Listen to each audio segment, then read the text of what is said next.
Chapter 8. Setting Up Dreaming. Common Dreams.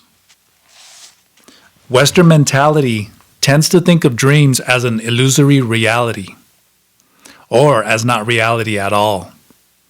This is just one more consequence of the modern tendency to conclude that anything that does not fit the ordinary description of reality does not exist.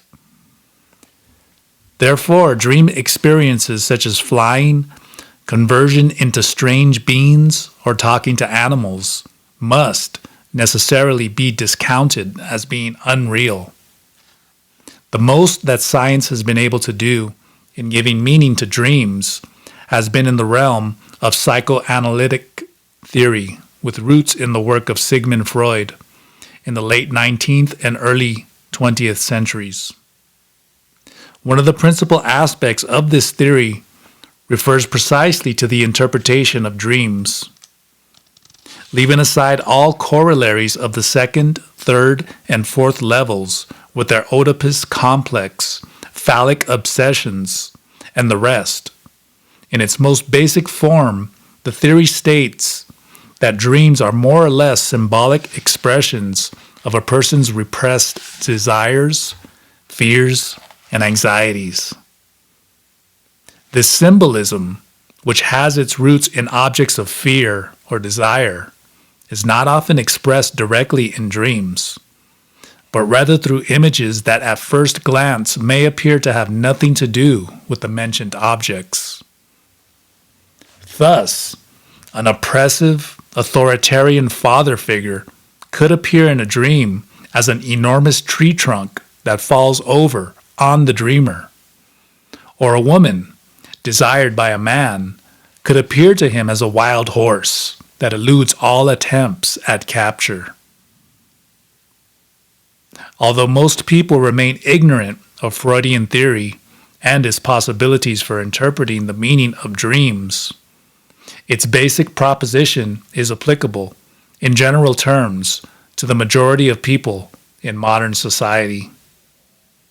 Our dreams do indeed reflect our fears and desires. Non-civilized dreams. However, Freud is not the only possibility.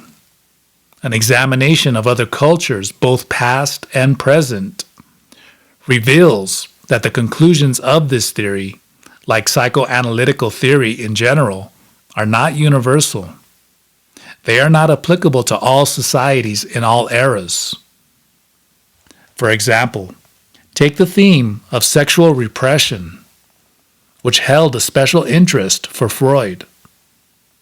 While in European and European-based cultures, sexual repression and the consequent obsession with sex have been and still are unchanging.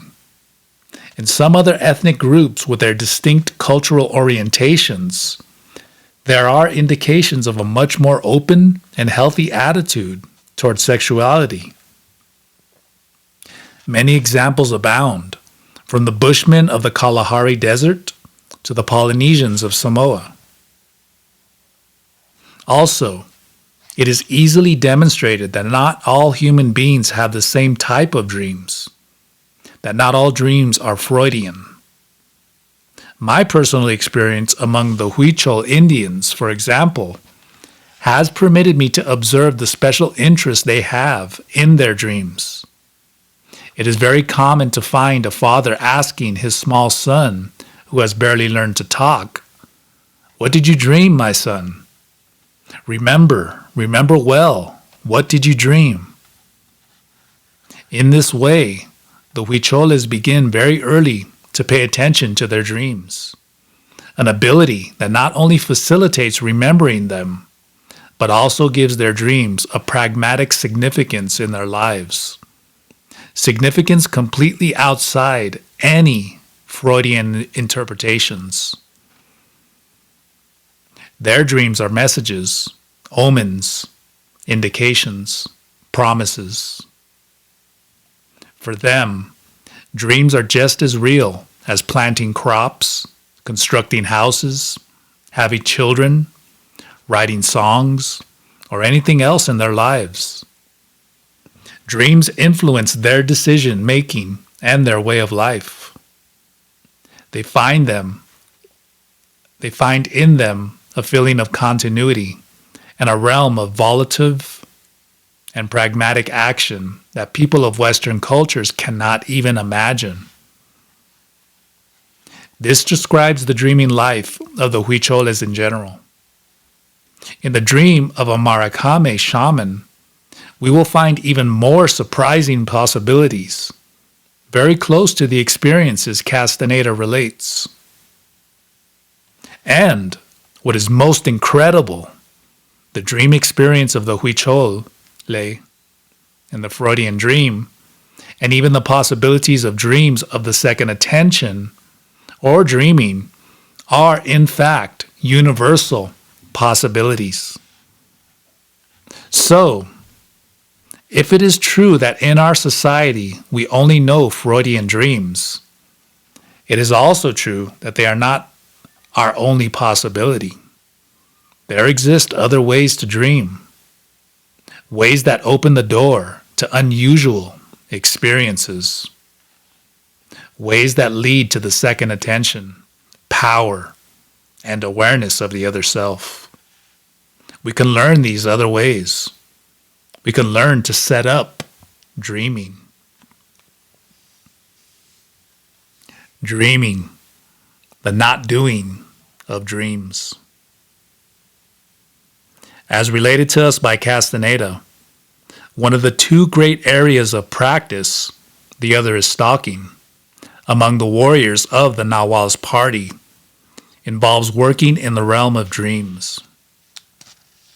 Don Juan refers to working with dreams as one of the avenues to power and grants its fundamental importance within his system of knowledge.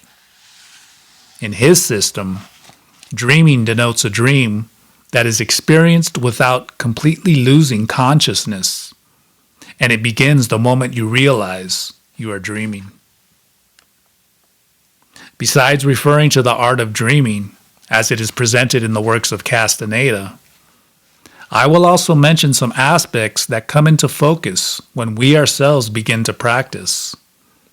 With some success, the specific techniques we find in them. Setting up dreaming begins with what seems like a very simple technique. We must dream we are looking at our hands. So simple. Before going to sleep, we give ourselves the order to find our hands in our dreams. It is, however, not as simple as it appears when we experience it firsthand and confront it in all its magnitude. Anyone who has achieved this knows what I am talking about. When we find our hands in dreams, the sensation it gives is very strange and intense. It feels as strange as we would feel if, in this exact moment, the book in our hands or the room we are in were to disappear in front of our very eyes, to be replaced by some kind of phantom reality. Naturally, an event like this would cause a high degree of amazement. We would feel excitement at having discovered another world whose existence we had never suspected. And amazement is precisely what is felt upon finding our hands in our dreams. Nothing less. When our dreaming bodies, what Castaneda refers to as the dreamed, look at their hands, they are obeying an order that comes from another world, from a world that they did not know existed. The everyday world is the other world for the dreamed. And the dreamed, as one of the aspects of the awareness of the other self, does not remember or know anything of the dreamer or that world. The dreamed knows nothing of the tonal. The counterpart, as the Nahual, is the counterpart of the dreamer. For the dreamed, everyday reality is as inconceivable and unreal as the dreamed world is for us. The other self of the other self. The fact is that the dreamed and the dreamer never remember one another. They live in parallel realities, together but separated. We are the other selves for the dreamed, and our world is their separate reality. Ultimately, our rationality makes the world of the dreamed a mere fantasy extension of the reality that we know. A world of illusion that has no real existence. Or we simply forget what we dreamed. To truly remember the other world would imply that we are indeed the dream of the dreaming body. And this is precisely what the dreaming bodies do when they look at their hands. They become aware they are dreaming, and they remember the dreamer and the dreamer's world. And with this simple act, they perform an unusual maneuver. They create a point of contact between the two sides of awareness, between worlds that normally never touch, that mutually ignore each other. This is why Don Juan speaks of the art of dreaming as a bridge to the other self, helping to unite the two sides of awareness, tonal and nawal, into an existential unity that he calls the totality of oneself. The ultimate purpose behind all the work with stalking and dreaming is to remember the other self in order to integrate that self into that totality. For Don Juan, dreaming is the best avenue to power because it is the door that leads directly to the nawal,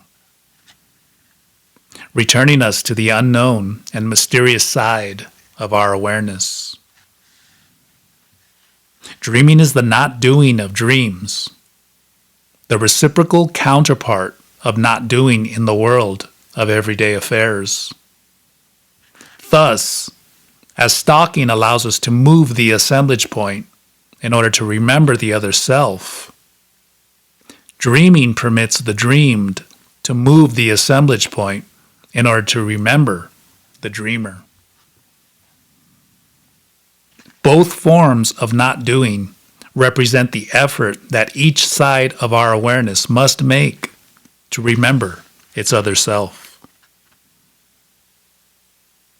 One of the advantages of the not doing of dreams is that during sleep, the assemblage point moves naturally away from its habitual position.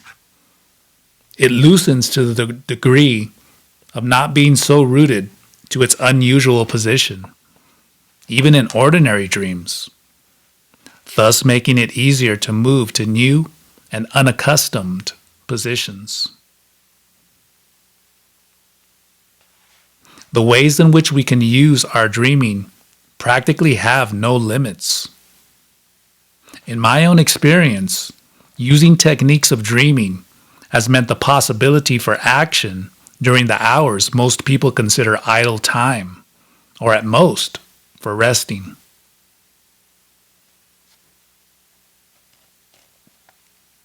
The reciprocity of the world of the dreamed. One of the aspects that makes dreaming an area of such usefulness in the reciprocal relationship it has with the world of everyday life. The world of dreams corresponds to the world we know when we are awake. I don't mean that what we dream bears a literal resemblance to what we live. Rather, the type of life we lead results in the kinds of dreams we have. Freudian lives result in Freudian dreams. So, it follows that not doing in everyday life results in the not doing of dreams. Dreaming.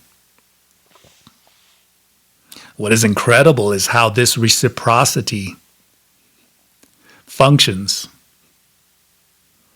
The modification of the way we approach everyday life modifies the way we dream. And the modification of the way we dream can modify our everyday life. The realm of our dreams also becomes an area in which we can work for change and for freedom.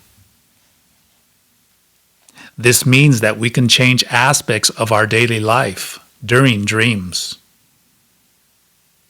Aspects impossible to change using conventional methods can be modified with the help of the other self and with the power of the second attention that belongs to that self, simply by focusing our dreaming on them.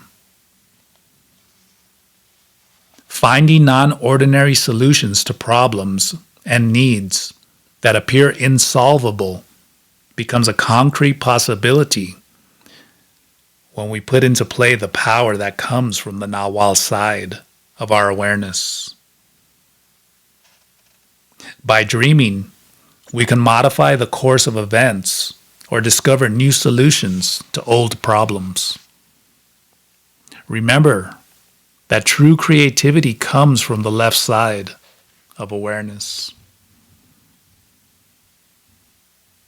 Castaneda tells us that the warriors of his group developed and enriched the basic activities of their daily lives through dreaming. Pablito, as a carpenter, learned how to build things. Nestor, who sold medicinal plants, found ways of curing the sick.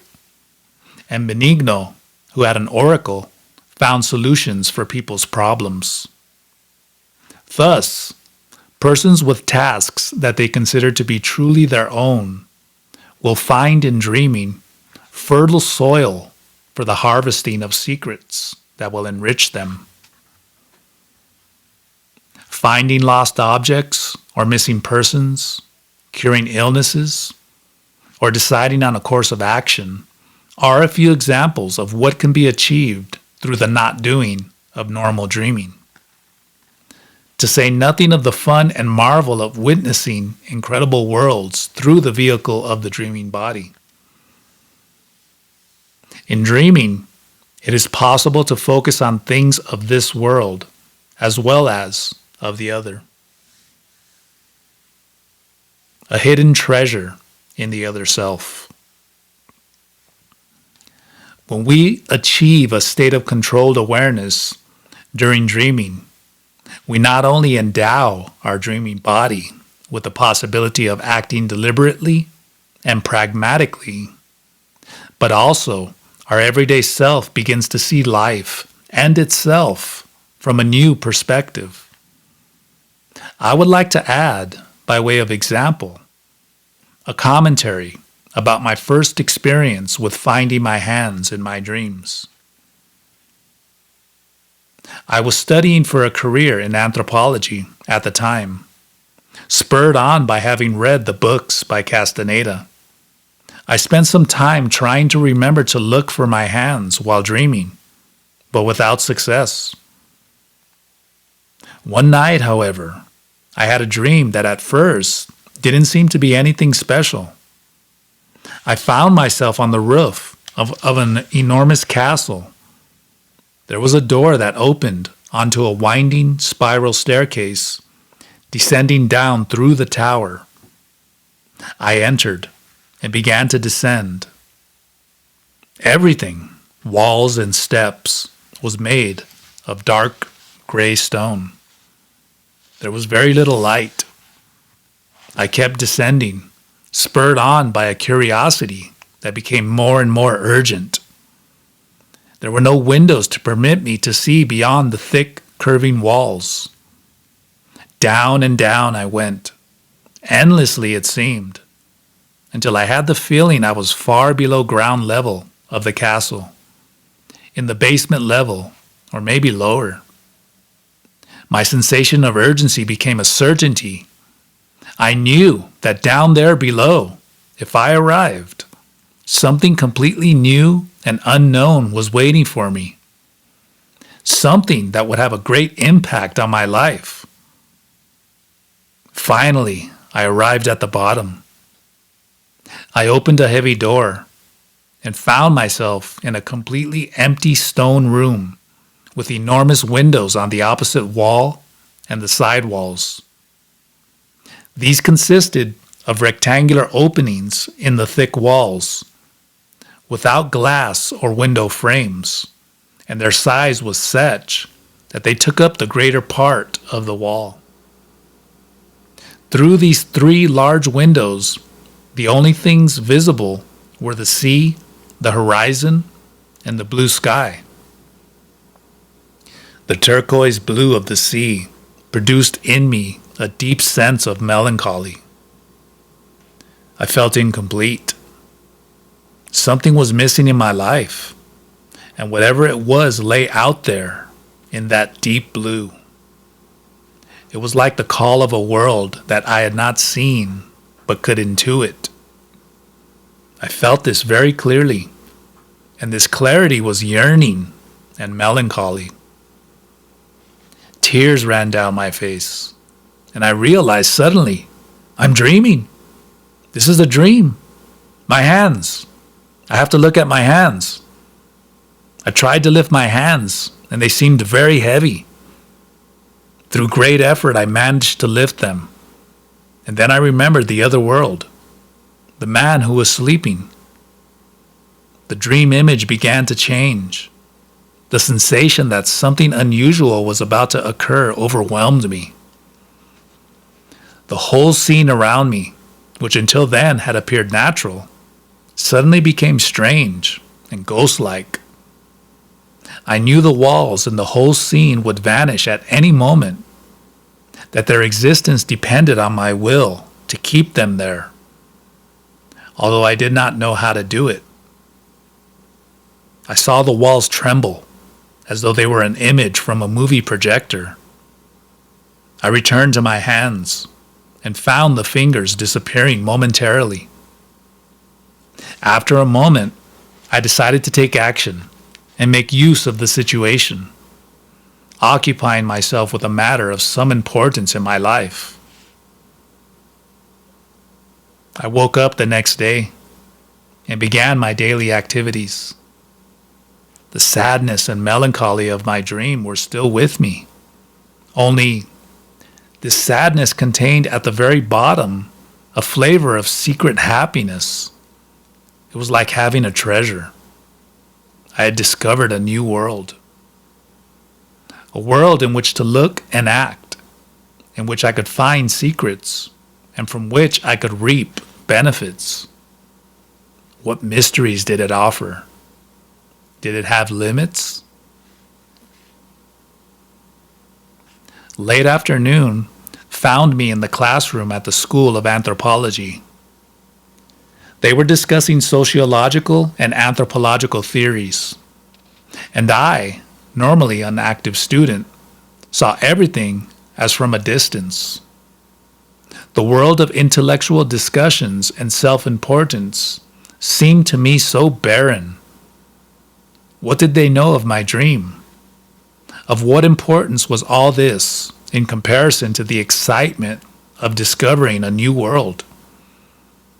No one knew it, but I was happy. I felt I possessed a secret treasure. I was flooded with happiness and melancholy of having glimpsed the other self. I knew that after that day, my life would never again be the same. Some general remarks about the technique. In general terms, a dream using the second attention, in other words, dreaming, involves achieving control over the general situation of a dream. In contrast to ordinary dreams, we can act deliberately or even with premeditation. This type of dream begins with the awareness that we are dreaming.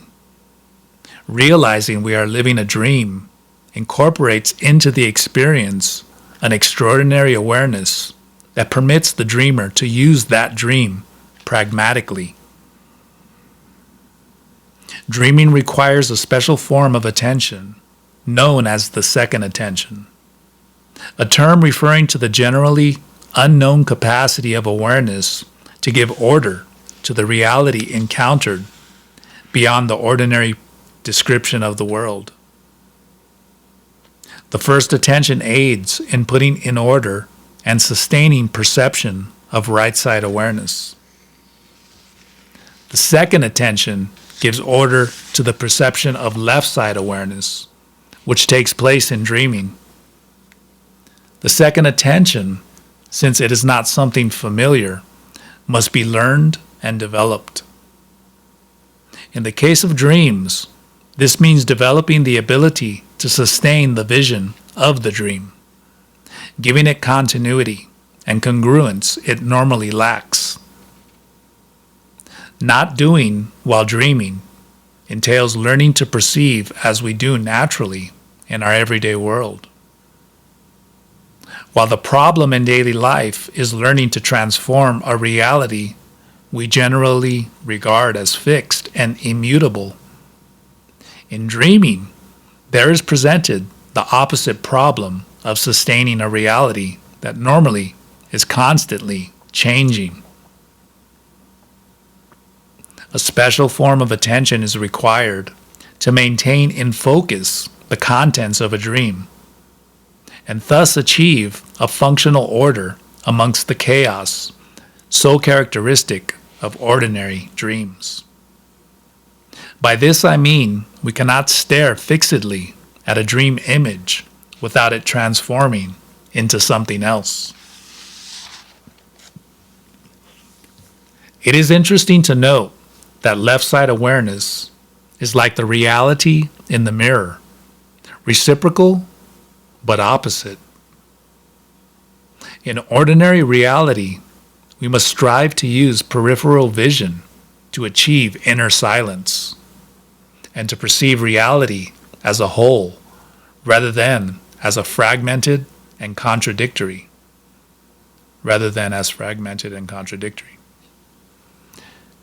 In the reality of dreams, what is required is the ability to focus, to sustain the vision, instead of using the peripheral vision normally used on that side of awareness. The doing on one side of awareness becomes a not doing on the other. Both can be used to create points of contact between the two sides to gradually integrate both sides of awareness into a single unity. And finally, the practice of dreaming aids in the development of what is known in the work of Don Carlos as the dreaming body. This begins to take place the moment the practice of dreaming acquires a continuity that makes it functionally useful for the handling of everyday affairs. The development of the dreaming body is cumulative. The more we involve ourselves in dreaming, the more concretion and efficiency it gives to our dreams. We are learning to sustain new positions of the assemblage point that correspond to dreaming.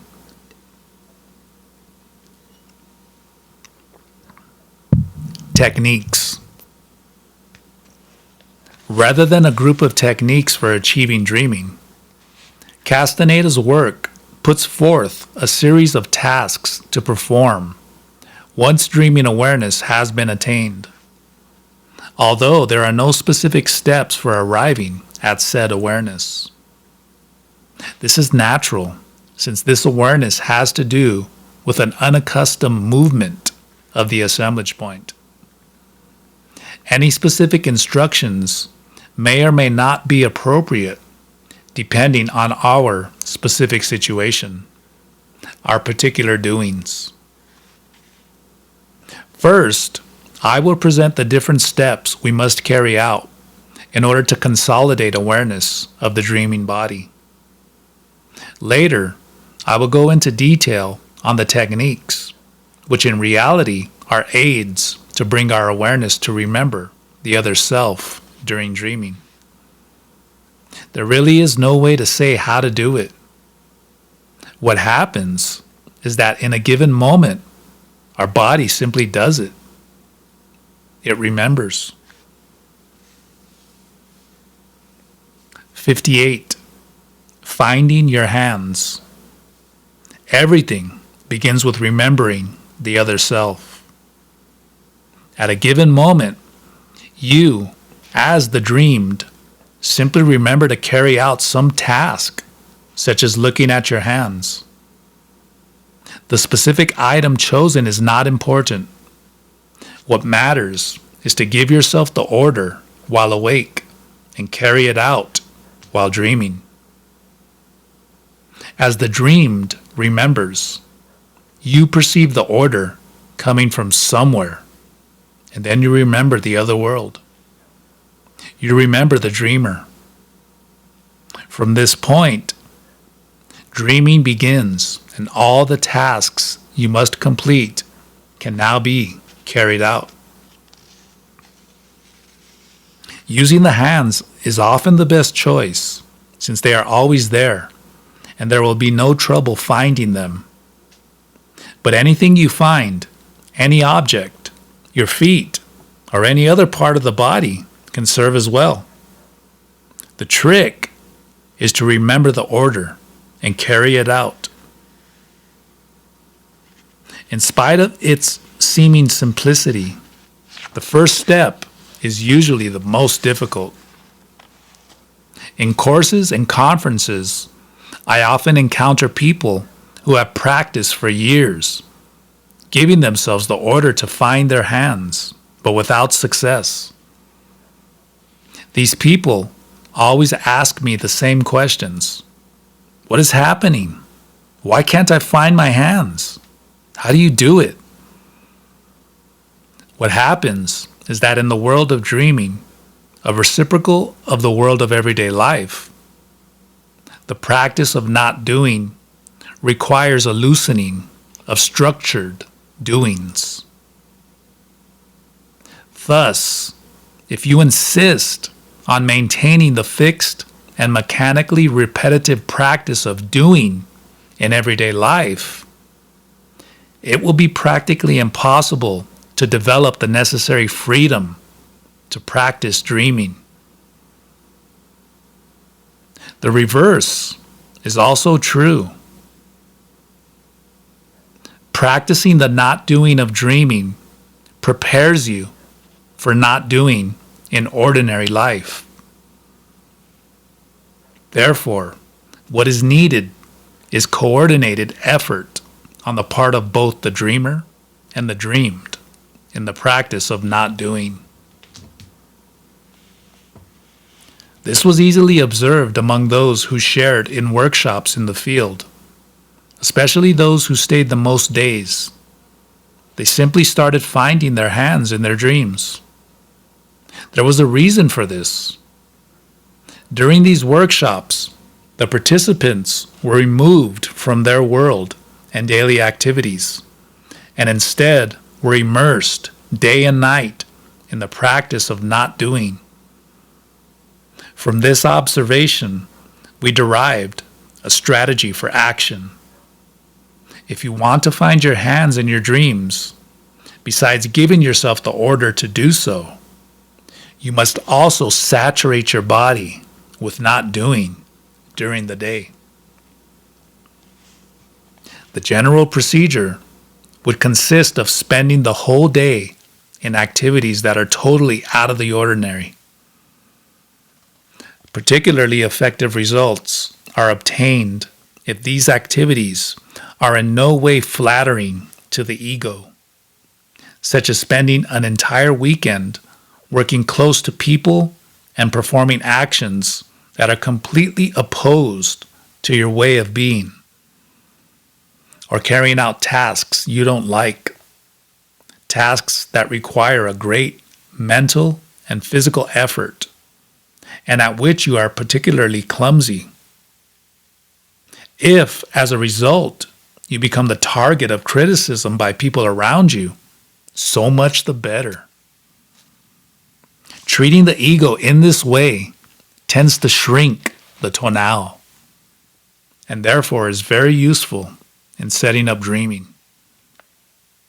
Naturally, you must use common sense in choosing a suitable strategy so as not to put yourself in dangerous situations that could cause real damage. Those that go beyond simply giving the ego a hard time. Any of the exercises of attention, not doing, or stopping the internal dialogue that appear in this book are appropriate for setting up dreaming. Once you find your hands for the first time, it gradually becomes easier. Each time you practice the not doing of dreams, your body is filling itself with the cumulative effect of not doing, which serves as raw material for further dreaming experiences. 60. Sustaining dream images. I have already stated briefly that the base upon which dreaming is developed is the capacity to sustain dream images. This is the first task we must carry out once we have remembered the other self and have looked at our hands. The technique consists of focusing directly on objects in the scene in which you find yourself, beginning with your hands. You will find it is difficult to keep them in focus or even to lift them to eye level. They may be very heavy or they may disappear when you look at them directly. But you also may discover the faculty, the will. That will allow you to sustain the image. You must apply your will to keep the image from disappearing. Fortunately, there is a procedure to make things easier. The dreamer need only shift his or her gaze to other objects in the dreaming scene when the first one begins to fade or change. So, from your hands, you look next at any other object. When it begins to change, return to your hands, then back to the object, and so on. Little by little, to take in more objects until you are able to sustain the entire dream image. Once you have learned to do this, the trick is to confine yourself to momentary glances, taking in the entire scene rather than stopping to focus indefinitely on a single object. In this way, the scene remains and the dream world acquires continuity. 61. Learning to move. Next, you learn how to move. Moving and dreaming requires a period of training. It has nothing to do with movement such as is experienced in ordinary dreams, which is done mechanically without any intention on your part. The initial tendency is to try to move as you do in everyday life, only to find it impossible since you lack the solidity of the physical body, the basic reference point for movement. Without that solid feeling and not knowing what you are made of, you often don't know how to begin moving. Again, that word of subtle and mysterious context, the will, comes into play.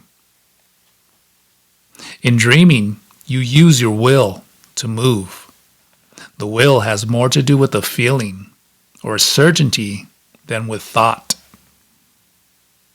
This feeling is generated from slightly below the umbilical region. From there arises the sensation. With practice, you learn to move naturally, although at the beginning there may be a few falls.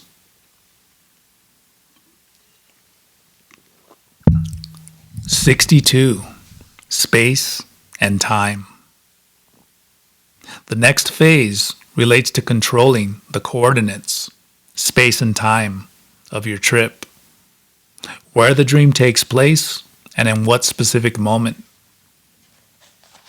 To begin, choose the place you wish to go while dreaming. This can be accomplished in two ways.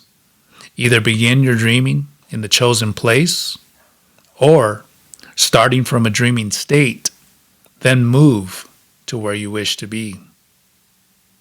The first is recommended over the second, since the second takes more time and requires a high degree of control of movement, as well as a good sense of location. Known places are much more appropriate to start with, those in which everyday life activities take place, and especially those in which you feel most comfortable. To reach them during dreaming, concentrate attention on them during the day. However, don't concentrate on the entire place. Instead, center attention on one specific object, and later use that object as a guide to pull the dreaming body. Observing the object in question for a few hours ought to be sufficient, during which time you should have experienced a few moments of inner silence, moments in which the vision of the object can be converted into a true dreaming command. Once you are dreaming, simply remember the object and allow the dreaming body to be pulled by the attention placed on it. As to the question of time, there is not much to go on. Begin by choosing to dream the selected place either during the day or at night. If you achieve that, the next step is to choose to do dreaming at the exact hour in which you are asleep and dreaming. This is the fine point of controlling the time of dreaming, making that time coincide with the time of the external events of the everyday world. Practice this by going to sleep at the precise hour in which you wish to act in the chosen place with the dreaming body. A morning or evening nap could very well be used for this exercise. When you can make the time and space of dreaming coincide with that of everyday affairs, you are ready to begin to influence your daily life using your dreaming body. 63. Finding yourself. Finally, we come to the true test of fire that tells you, the dreamer, if you are truly dreaming. A face-to-face encounter between the dreamer and the dreamed. When you are capable of controlling the time and place of your dreaming, you can verify directly whether your dreaming is taking place during the same time as your everyday world. Have an encounter with your physical body asleep in bed. The task now consists of looking for yourself. You, the dreamed, know that someone is dreaming you. And now you have to have the fortitude and control to find out who is doing the dreaming. If you find the dreamer, instead of being frightened or waking up, the dreamer knows the moment of power has arrived, and instead makes use of the experience to achieve the impossible, to influence your everyday world, using your dreaming body. Finding yourself asleep can be even more difficult than finding your hands. At least it was for me. I had been working with my dreams for some time. I was already capable of realizing that I was dreaming, of looking at my hands, and had learned how to move. On many occasions, I gave myself the task of looking for my body asleep. Generally, I found it difficult to find my house or the place in which I was asleep. Something always got in my way. On some occasions, I would arrive at my house only to have something frightening happen just before I entered my bedroom, which would transform my dreaming into a nightmare. And at one point, I realized that there was one constant factor in each one of my failures: fear. Each time I dreamed was about to encounter my dreamer, I entered into a state of uncontrollable fear. I had no idea why I was so fearful. But once I identified what the trouble was, I decided to face it. I had to go ahead in spite of the fear that barred my way. Finally, I was able to enter my room while dreaming. Yes, it was my room.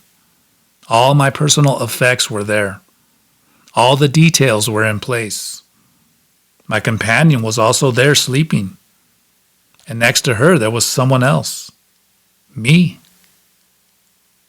In that moment, I discovered why I had been so fearful. To discover for certain that it was all real. That's how it was. All these practices of dreaming, while very attractive to me, were at the same time very menacing to my ego, my vision of the world, and the meaning of reality and normality. Even though I had spent much time exploring the possibilities of dreaming, up to that point, the whole matter had been nothing more than a kind of game I had played with myself. My reason, my ordinary vision of reality, had taken refuge, without my knowing it, in the possibility that perhaps all of this business of dreaming was just my imagination or a fantasy. That kind of thinking came to an abrupt end in the encounter between my dreamer and my dreamed. There was nowhere to go. It was true after all. The other self and the other world really existed. It was true that both worlds could come into contact. There was nothing to do but accept this terrifying, but at the same time marvelous fact. So that's what I did. I accepted the marvel and the terror. When you finally accept something so incredible and hair-raising as the existence of the dreaming body, or double, what follows then is action. Leave questions and fears to one side and make use of the situation pragmatically. There are many applications, as we shall see shortly. The double. Is it double or triple? Before going on to the next section, there is one more thing to say regarding the double. In reality, it is not a double, but a triple. The discovery of the triple occurred one night during a very simple dream. I was exchanging jokes with 3 friends. We were sitting on the floor with our legs crossed. I was seized with an attack of laughter, and suddenly I realized I was dreaming. I had that peculiar sensation that is experienced when one starts dreaming. Only this time, what happened afterward was different. I found myself looking at the scene from the outside, watching myself laughing with my friends. But if I was there laughing, who was doing the looking? Upon asking myself the question, I perceived my own person looking at the scene. At the same time, I found myself within it. I found myself in 2 places at once. In that instant, something jerked me back to the scene. I found myself again with my friends. And to my left, a short distance away, someone was looking at me with an expression of surprise on his face. It was me. Seeing myself caused me to return to my position as spectator. Then I found myself absorbed in a series of experiments in which I would jump from one perspective to the other, looking at myself from either inside or outside the scene. But that's not all. I found I could split my perception and be in both places at once. While engaged in this, I suddenly realized something else. If this is all a dream, and in it there are two people, who are I? Who then is dreaming us? Upon asking that question, I sensed my physical body asleep. I shifted position in bed and was at the point of waking up, but I managed to retain the control necessary to remain asleep and prolong the experience. From this moment, I was capable of perceiving from the self that was asleep in bed, from the self that was observing the scene of my friends laughing, and from the self that was involved in the scene, jumping from one perception to another. Or I would split my attention and perceive simultaneously from all 3 points in a process of perception that words cannot adequately describe. This experience does not contradict the indications of Don Juan or Don Carlos regarding the double. For in reality, the triple is merely one aspect of the dreaming body that has to do with its capacity to perceive from the outside or from the inside. We can look at the scene as though we were watching a movie, or we can perceive from inside the scene, and we have the power to choose. The ability to watch the scene from outside is especially useful if the content of the dream is very intense or even painful. This change from inside to outside allows us a more sober vantage point from which to view the events that take place in dreaming. Commentary on applying dreaming practices. From the moment the dreamer encounters his or her physical body asleep, he or she can then begin to make a more pragmatic use of dreaming. From the outset, it must be stressed that at no time is the physical body to be awakened. Castaneda indicates that to do so would mean death. In any case, there is no need to experiment. There are more useful things to do. We can relive problematic scenes from daily life, discover how the dreaming body would resolve them, and later apply these solutions to everyday life. We can develop creative abilities in any personal activities we are involved in: painting, writing, healing, singing, dancing, constructing, and so forth. Creativity knows no limits in the world of the Nawal. We can ascertain facts about people or about ourselves while observing from the dreaming state. In the case of self-observation, however, choose a dreaming time frame distinct from the time when you lie down to do your dreaming. You will not learn very much trying to observe yourself while asleep. We can realize things that we desire in our everyday existence during dreaming. If we have sufficient energy The events of our dreaming can become the directing force of the events in our everyday life. Deciding which path to take when at a crossroads in life can be best handled from the totality of the dreaming state, within which there is an increased integration between both sides of awareness. We can explore, while dreaming, a particular path and find out whether it yields the desired result or not. Forgiving, letting go of resentment, and approaching other human beings are just some of the many things that can be done with dreaming, providing we have the control to locate the person in question in our dreaming. Naturally, approaching anyone this way should be done in a sober and disinterested manner.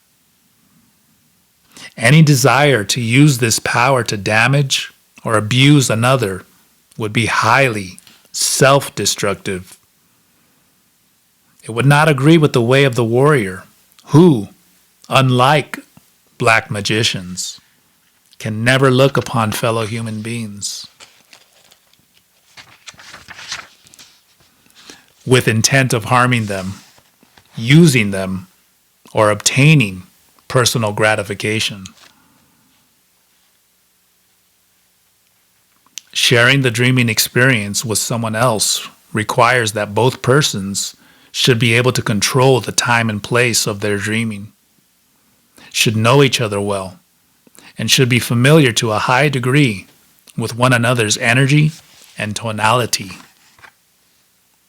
Games, such as using the dreaming body to pull the feet of a dreaming companion, are permissible only as a means of corroborating the dreaming experience, and as long as they do not get out of control. The exploration of the other world is perhaps the most important application of the work of Don Carlos, and it is, of course, a possibility for anyone who penetrates the intricate pathways of dreaming. In any case, we should know that to focus the power of dreaming on the everyday world requires the sobriety and austerity of the way of the warrior, in order to not fall into excesses that could be counterproductive. 64. Some suggestions of a technical nature. All along in the work of Don Carlos, we find suggestions of a technical nature whose purpose is to achieve better conditions for the exercise of dreaming. I do not consider it necessary to comply with all of them, since, as I have discovered, a given set of specific procedures can never become habitual in learning to do dreaming. Nevertheless, any of those following can be selected according to which one suits you best. Anyone wishing to know more about them can consult directly the works of Castaneda. Upon going to sleep, concentrate on the tip of the sternum, the point from which arises the attention necessary for dreaming. Sleep with a cap or headband around your head, preferably one that has been found while dreaming, then located in the physical reality of everyday life. Sleep sitting up, women with their legs crossed, and men with their legs stretched out. Sleeping this way inside an elongated cradle would be ideal. Choose the best time for dreaming. In the initial stages, this is during the early morning hours when most people are asleep and the force of their attention is at its weakest. This gives greater freedom of action. Avoid wide flat areas such as a treeless valley, large lakes, or the ocean for doing dreaming. Closed-in areas such as caves, hollows, dry riverbeds, or simply a closed room are much better.